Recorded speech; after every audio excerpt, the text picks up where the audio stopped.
Kidney में छोटे छोटे सिस्ट बन जाते हैं। जेनेटिक है, ये आपके आइदर माता से पिता से वो जीन्स के थ्रू आती है। ब्लड प्रेशर आ जाते हैं तो पेशाब में ब्लीडिंग होने लग जाती है। जैसे जैसे लिवर स्ट्रेच होगा, सिस्ट का साइज बढ़ेगा तो लिवर पेन वगैरह होता है। ये क्यूरेबल तो नहीं है कि आप ज़्यादा पानी पियो और किडनी जो फ्लश होगा। आप पानी अननेसेसरी भी नहीं पीते। ये आपने सवाल बहुत अच्छा है।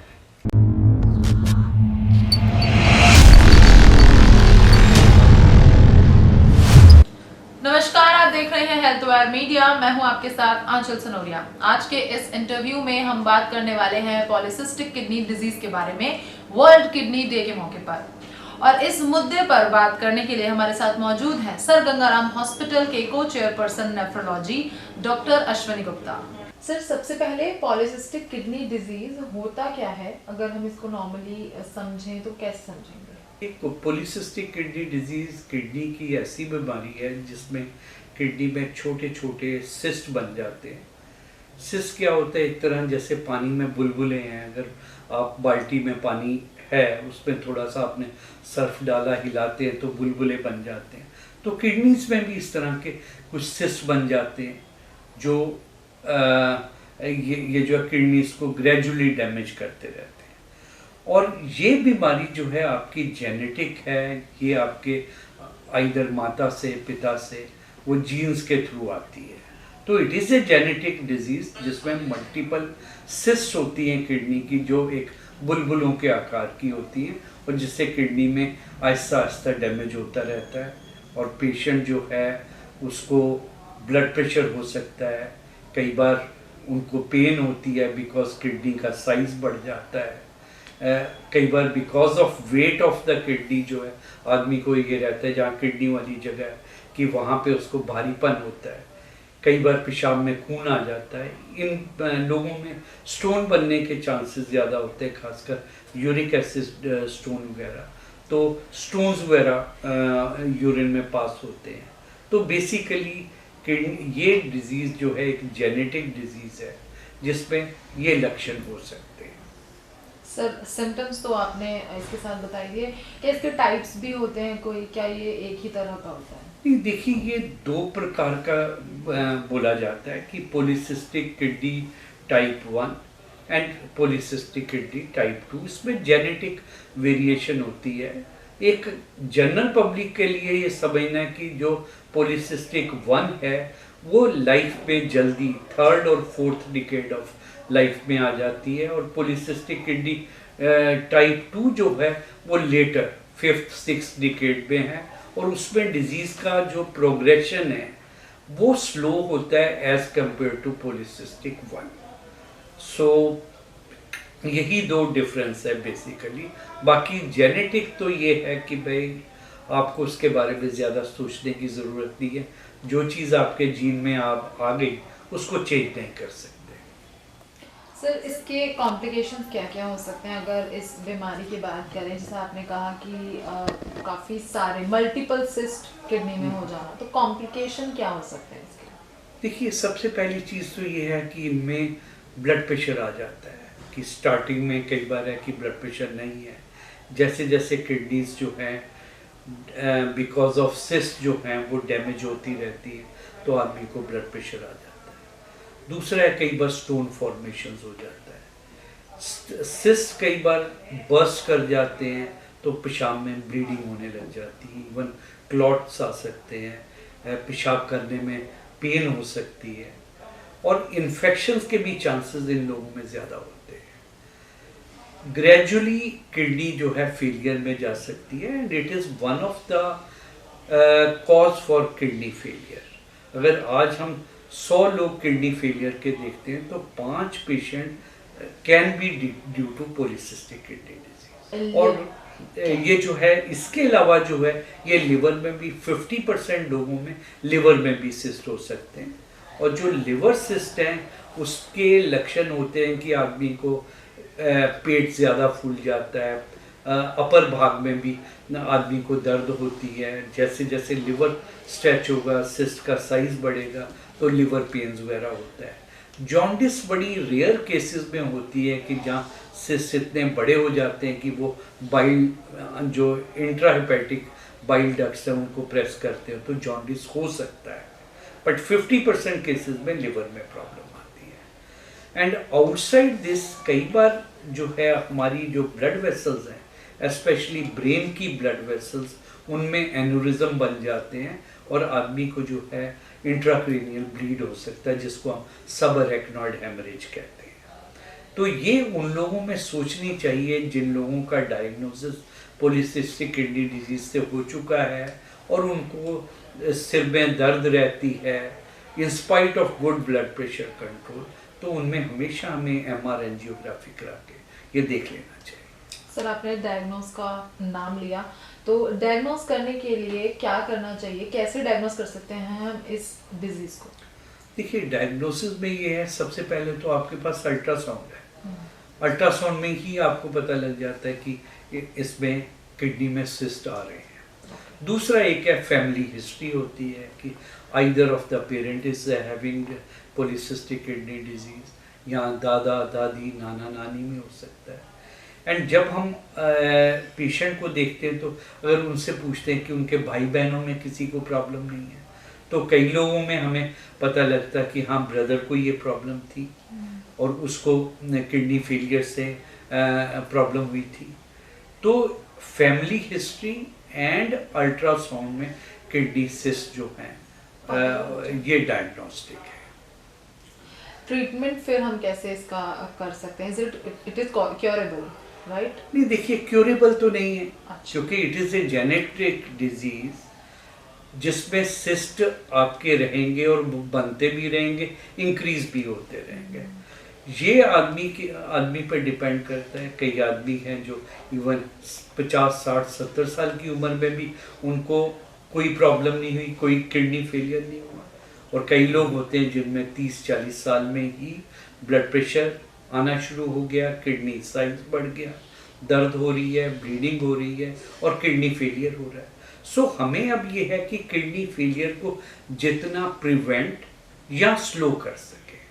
अब उसमें आता है कि हमें good control of blood pressure. अब पॉलीसिस्टिक किडनी डिजीज में ये देखा गया है कि ब्लड प्रेशर को हम ज़्यादा लोअर रखना है। जो बड़ी लार्ज स्टडीज हुई हैं उसके साथ ये है कि अगर हम ब्लड प्रेशर इनका 110, 115 के करीब सिस्टोलिक और 70, 75 के करीब डायस्टोलिक रखते हैं तो वो ज़्यादा फायदेमंद है बजाय 130, 80 रखने का। और दूसरा है कि यूजुअली हम इनको कहते हैं कि दे शुड, जब तक उनको किडनी फेलियर कोई सिग्निफिकेंट डिग्री का नहीं है, उनको कोई वाटर रिटेंशन नहीं हो रही, they should take plenty of fluids, around 3.5 to 4 liters of water in a day. So दो ये बेसिक चीज़ें हैं। उसके बाद डिपेंड करता है कि अगर पेशेंट को किडनी फेलियर हो रहा है उसको प्रिवेंट करना है बाई मीन्स कि अगर किसी को एसिडोसिस हो रहा है उसको एसिडोसिस कंट्रोल करने के लिए दवाइयाँ देनी है, फॉस्फोरस बढ़ रहा है तो उनके लिए दवाइयाँ देनी है। तो that will be dependent upon the situation of. मतलब उसको कंट्रोल तो कर सकते हैं कि वो और बढ़े ना, उसके लिए मेडिकल ट्रीटमेंट है? नहीं, डेफिनेटली फर्स्ट ट्रीटमेंट ही मेडिकल है। ओके। और लास्ट में होता है जब किडनी फेलियर आ गया तो फिर आपके पास डायलिसिस एंड ट्रांसप्लांट ही एक बचता है। Kidney transplant is an option. बिल्कुल। ओके। आपने कहा कि लिवर इससे अफेक्ट होता है, जो मैं कॉम्प्लिकेशंस की बात कर रही थी, तो लिवर को क्या कोई सीवियर प्रॉब्लम हो सकती है बिकॉज ऑफ दिस प्रॉब्लम? देखिए, यूजुअली ये देखा गया कि पॉलीसिस्टिक किडनी डिजीज में लिवर फेलियर के चांसेस बड़े कम है, लेस देन 10%। एक आइसोलेटेड पॉलीसिस्टिक लिवर डिजीज भी है एक कंडीशन, वो भी जेनेटिकली डिटरमिन्ड है, उसमें ज़्यादा चांसेस होते हैं लिवर फेलियर के। तो usually liver failure along with kidney failure इतना कॉमन नहीं है, लेस देन 10%। कैसा है कि ये सिस्ट जो है बाद में मूव करके या कैसे भी आपके पैनक्रियाज या किसी और बॉडी ऑर्गन को अफेक्ट करे? नहीं, देखिए, ये सिस्ट मूव नहीं करते हैं। अच्छा। ये स्टैटिक है, ओनली थिंग इज कि ये स्टेशनरी कहेंगे। स्टेशनरी है कि अपनी प्लेस नहीं बदलेंगे, पर अपना साइज तो ये देखिए कि बढ़ता जाएगा। ये है कि किडनीज के अलावा सिस्ट बनने लिवर में होते हैं, पैंक्रियाज में होते हैं, टेस्टिस में हो सकते हैं, एपिडिडमस में हो सकते हैं। तो ये और साइट्स हैं जहाँ पे सिस्ट हो सकते हैं। तो ये नहीं कि ये किडनी से निकल के वहाँ गए, ये अलग साइट्स हैं जहाँ पे सिस्ट हो सकते हैं।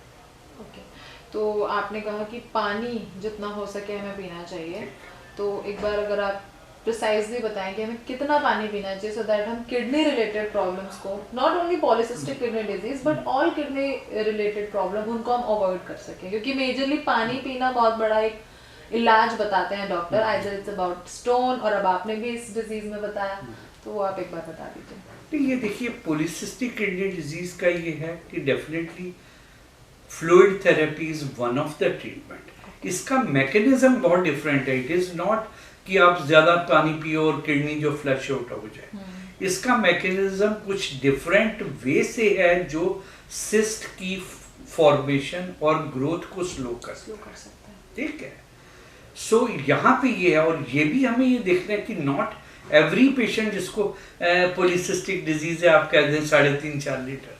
That is why I told you कि फ्लूइड रिटेंशन नहीं है, significant degree of kidney failure नहीं है, वहाँ पे आप ये कर सकते हैं। अगर पेशेंट को जो है सिविरिटी ऑफ किडनी फेलियर ज़्यादा है, उसको ऑलरेडी पैरों में सूजन हो रही है, बॉडी में रिटेंशन हो रही है, वहाँ अगर आप फ्लूइड ज़्यादा देंगे तो he will land in trouble.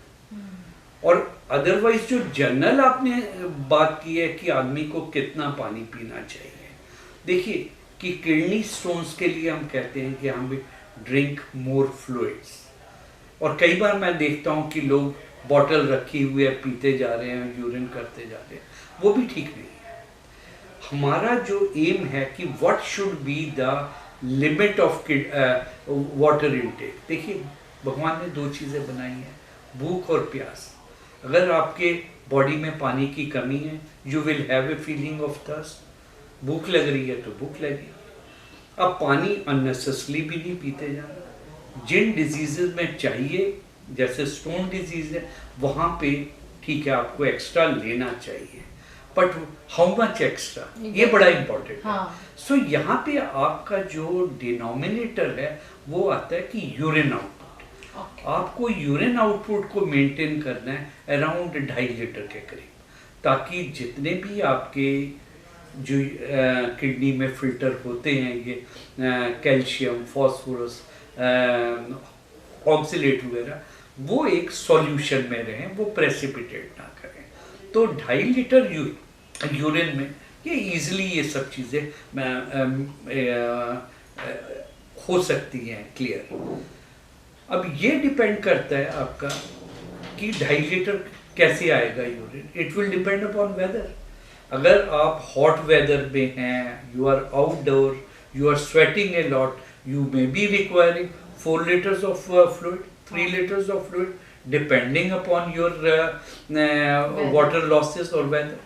और अगर आप ठंडे वातावरण में हैं, सारा दिन आप एसी में रहते हैं, मे बी कि 2.5-3 लीटर भी सफिशिएंट है to maintain 2.5 liters of urine output. तो ये भी नहीं करना है, क्योंकि कई बार एक और कंडीशन होती है साइकोजेनिक पॉलीडिप्सिया, जहाँ पे लोग एक थोड़ा साइकिक से हो जाते हैं कि बस पानी पीते रहेंगे और वो यूरिन आता रहेगा। वो भी कई प्रॉब्लम्स करती है, पर उसको मैं टच नहीं करना चाहता। मैं बस आपको एक जनरल मैसेज यही देना चाहूँगा कि इवन इन स्टोन डिजीज, जहाँ हम कहते हैं ज़्यादा लिक्विड या ज़्यादा पानी पियो, हमारी इंटेंशन है कि आपकी यूरिन आउटपुट अराउंड 2.5 लीटर और मैक्सिमम 3 लीटर होनी चाहिए। Sir lastly world kidney day है, तो हम अपनी किडनीज को हेल्दी कैसे रखें और हम उनका ध्यान कैसे रखें, इसको लेकर आप हमारी ऑडियंस को एक मैसेज दे दीजिए। ये आपने सवाल बहुत अच्छा है। ये देखिए कि सबसे ज़्यादा खर्चा हम कर रहे हैं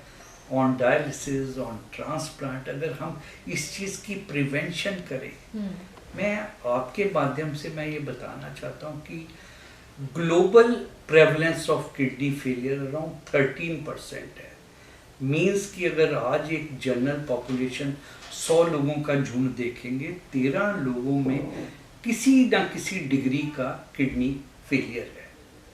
उसकी स्टेजेस 1 to 5 होती, तो किसी ना किसी डिग्री का। और हिंदुस्तान में जो है इसका जो प्रेवलेंस है वो अराउंड 17% है। मीन्स कि 17 people in 100 people they may be having some degree of kidney insufficiency.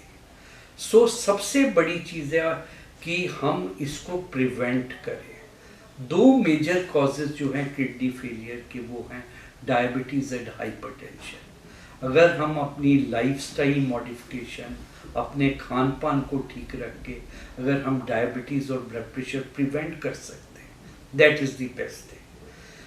Secondary prevention, अगर हमें डायबिटीज़ या ब्लड प्रेशर हो गया तो वो प्रिवेंशन है हमें कि भी हम उसको प्रॉपर कंट्रोल करें, शुगर को, ब्लड प्रेशर को, ताकि ये जो रिस्क ऑफ किडनी फेलियर है, हार्ट डिजीजेज हैं, ये जितने हम कम कर सकते हैं।